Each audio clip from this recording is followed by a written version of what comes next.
Hello, everyone. How are you? Had a new weapon on Monday Night Raw for December the 16th, 2024. Raw had 3 matches. They spent too much time freaking yapping and talking. Way too much freaking talking. The open match was Ludwig Kaiser took on Braun Breaker for the Intercontinental Championship. Ludwig spent 10 minutes in the ring by himself as a backstage segment. Got 20 minutes of talking. Like 10 minutes he was in the ring, and then they spent 20 minutes backstage, what I'm trying to say. Then Braun Breaker finally comes out, and then they go to commercial. Come back live.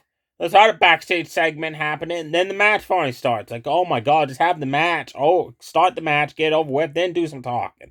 Don't have it in between, right? A match start. Great match these guys put on. Wow, what a match. Ludwig Kaiser grabbed hold of Braun Breaker's leg. Was going to do like a dragon screw takedown. Instead, he slapped Braun across the face.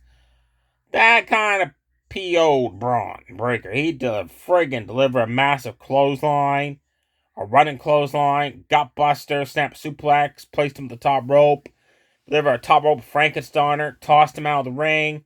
They jumped off the ring apron, clotheslined him. They both landed on top of the announce table. Started punching away at Ludwig on the announce table, sent him flying back into the ring. And as he got back to the ring, Ludwig attacked the arm. Soccer kicked it, trapped it between the ropes, drop kicked it, snap mirror down, grabbed hold of the arm, snap mirror down again, trapped between his legs, and he fell backwards, and Braun Breaker's arm bent away. It was not supposed to bend. Then he soccer kicked the arm again, stomps on it, applied an armbar submission. Braun Breaker started pounding out of it, so he snap mirrored the arm down again. Delivered a running soccer kick to the arm again, applied the other arm submission. Braun Breaker was getting out of that one, so Ludwig tossed him out of the ring. Then Ludwig set him up by the steel steps and went to do that running drop kick into the steps. As he's running around the ring, he's not noticed that Braun's running behind him. Ludwig stops by the steps, realizes Braun Breaker's not there, turns around. Braun Breaker intercepts him with a running cannonball style maneuver. Just floors his ass on the outside. And just Ludwig's expression when he turns around and sees Braun coming at him, he's like, oh shit. And then Braun Breaker rolls him in the ring, spears him. 1, 2, 3, still the Intercontinental Champion Braun Breaker, but his arm is so badly damaged, folks, he couldn't hold it up to hold up the championship. He couldn't even like pose and do that muscle pose he does after he wins the match. So he just went to the back with his arm just limping, basically, just like a limp arm. Because Ludwig just destroyed that for like 10 minutes straight. Then we had some more talking. And some more talking. And then half hour later, we had another match. Triple threat, number 1 contenders tournament. First round matchup to crown the new female Intercontinental Champion. Which I still say is a waste of a championship title. Because there's going to be way too many single titles now. Anyways, we had Zoe Stark, Raquel Rodriguez of Judgment Day, and Kayden Carter. And what I like about this was just those 3 win them. None of the partners were at ringside, just these 3 win them. It started off sloppy. Kayden Carter hurt her on her, and Raquel was supposed to go through the ropes. But Raquel landed on the ropes, then she sent herself flying out of the ring. Like, come on, right? Zoe ran. She was supposed to do like a jump up DDT on Raquel. And she slipped, lost her grip. Then Raquel just stood there so Zoe can get up and then DDT her on the way down. Then she super kicked Kayden Carter. Kayden Carter just stood there. So Zoe's like, you're supposed to like fall down here. So Kayden Carter falls down. Like, come on, right? Then the match started finally picking up. The speed's going. It got better. First 5 minutes, I was kind of worried of all the sloppiness was going on, but it got better. Kayden Carter was the highlight of that match afterwards. Wow. She came off the ropes, leg drop Raquel. She delivered an amazing super kick on Zoe Starks. She grabbed hold of Raquel Rodriguez and dragon screw takedown her leg. And at the same time she did that, she did like a swing a neck breaker on Zoe. That was awesome. Raquel delivered a fallaway slam on Zoe Starks. Then she power slam Kayden Carter down and went and do that running jump up elbow drop she does off the ropes onto Kayden Carter. And then she picked her up, and when she went to turn around and do that one-arm powerbomb, Zoe Starks came off the rope, slingshot clothesline Raquel, sent her flying out of the ring, Grad hold Kane Carter. GT 360, your winner, Zoe Stark. She's going on to the tournament. After the match, backstage, they were talking to the New Day because the New Day showed up and nobody in the locker room allowed them to change the locker rooms. Rey Mysterio said the disrespect you guys showed 2 weeks ago with Big E returning, trying to save the New Day, the disrespect, the comments you made was so disrespectful that the locker room don't want you in the locker room. No. So the New Day are pissed off now because they can't change in the locker rooms at the arenas now. So they're like, okay, fine. And as they were being interviewed about that, there was commotion going on. It shows Zoe Starks, Shayna's Sonya Deville had Corey Shane's on hand trapped inside like a storage equipment case. And they slammed it down and they took off when Io Sky and Dakota Kai showed up to check on the friend. I'm curious why Zoe Starks did that because Corey Shane's not in the tournament like sank around yet.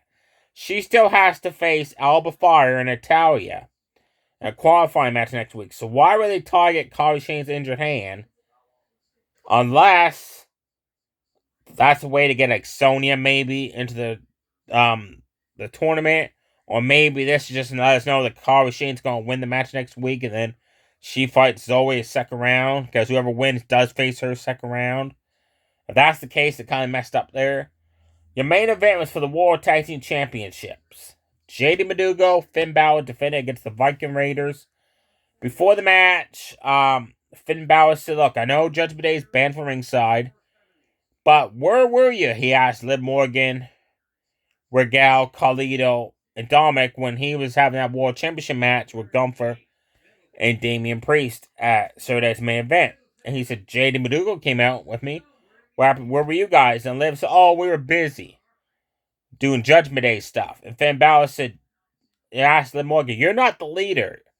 We're co-leaders of this new faction of Judgment Day.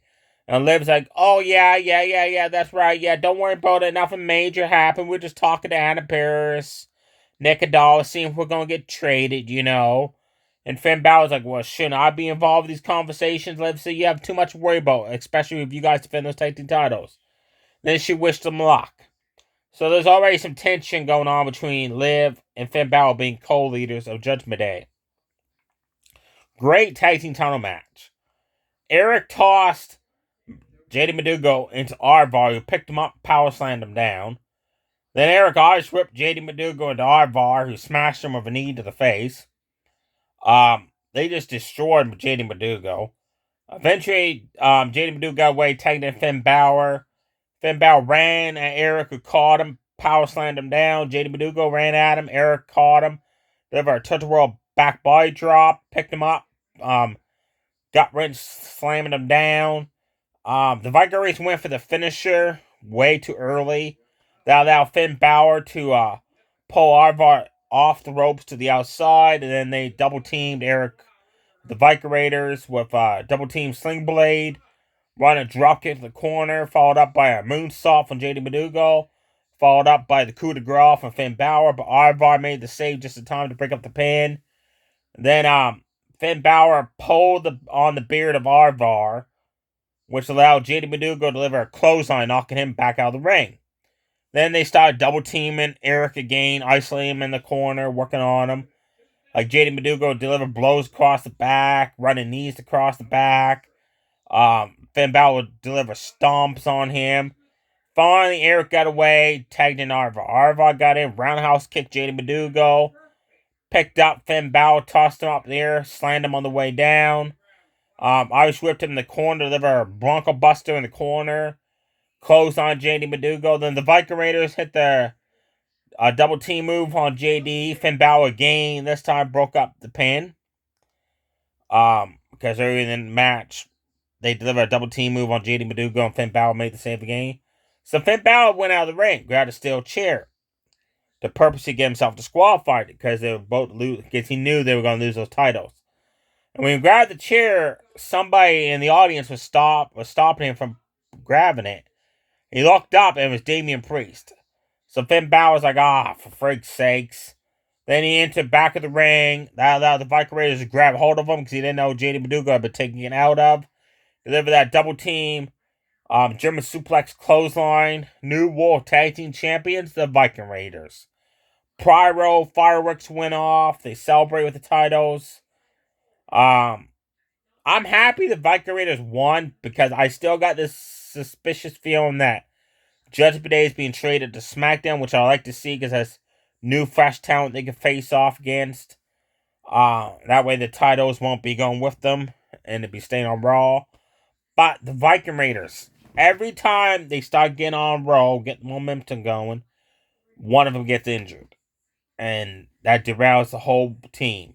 It's happened like 3 or 4 times now, so I'm just saying it's a matter of time before one of the Viking Raiders injures themselves and this whole push to get in the game is going to be put back on the back burner.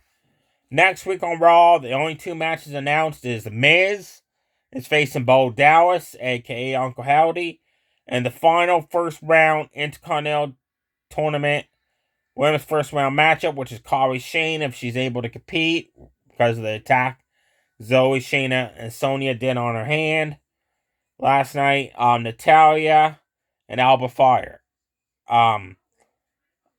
Also, there was a backstage segment with Sammy McIntyre fighting. Seth, CM Punk was fighting throughout the crowd. Then McIntyre asked Seth Rollins to be his partner. Seth said, he didn't say no. He just said, look, I gotta worry about Punk. So I'm hoping that it's going to lead to Seth Rollins, McIntyre, Kevin Owens. I want to see those 3 form a group, take on the Bloodline, just destroy everybody. But don't pick on Sami Zayn.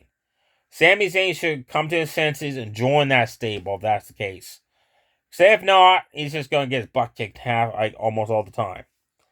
There you have it, folks. All 3 matches were really good, worth watching. Like I said, for the freeway women's match did start off sloppy, but they got better.